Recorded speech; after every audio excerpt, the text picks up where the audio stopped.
श्रीमद्भगवद्गीतै अद पञ्चदशोऽध्यायः पुरुषोत्तमयोगः। श्रीभगवानुवाच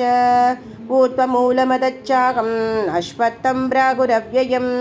छन्दांसि यस्य वर्णानि यस्तं वेद स वेदवित्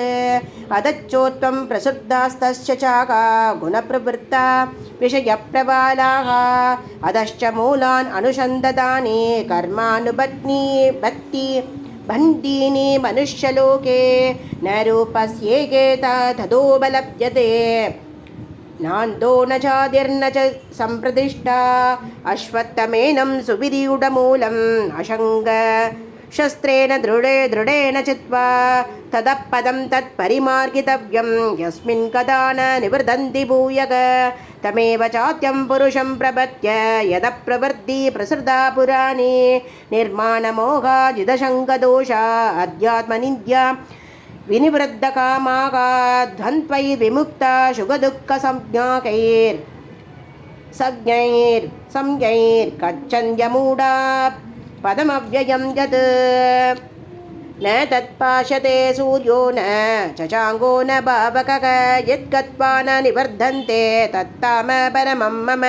ममैवांशो जीवलोके जीवभूतसनातनः मनःषष्ठानीन्द्रियाणि प्रकृतिस्थानि कर्षते शरीरं यदवाप्नोति यच्चाभ्युद्ग्रामधीश्वरः गृहीद्वैदानि संयाति वायुर्गन्धानि वाचयात् श्रोत्रं चक्षुस्पर्शनं च रसनं घ्राणमेव च अधिष्ठाय मनश्चायं विषयानुपसेवते उद्ग्रामन्तं स्थितं वापि पुञ्जानं वा गुणान्वितं विमूढानानुपश्यन्ति पश्यन्ति ज्ञानचक्षुषः यदन्तो योगिनश्चैनं पश्यन्त्यात्मन्यवस्थितं यदन्तोऽभ्यकृतात्मानो नैनं पश्यन्त चेतसः यदादित्यगतं तेजो जगद्भाषयते किलं यच्चन्द्रमसि यच्चाग्नौ तत्तेजो विद्धि मामकम् कामाविश्च च भूतानि धारयाम् अहमोजसा पुष्णामि शौषधी सर्वा सोमो भूत्वा रसात्मकः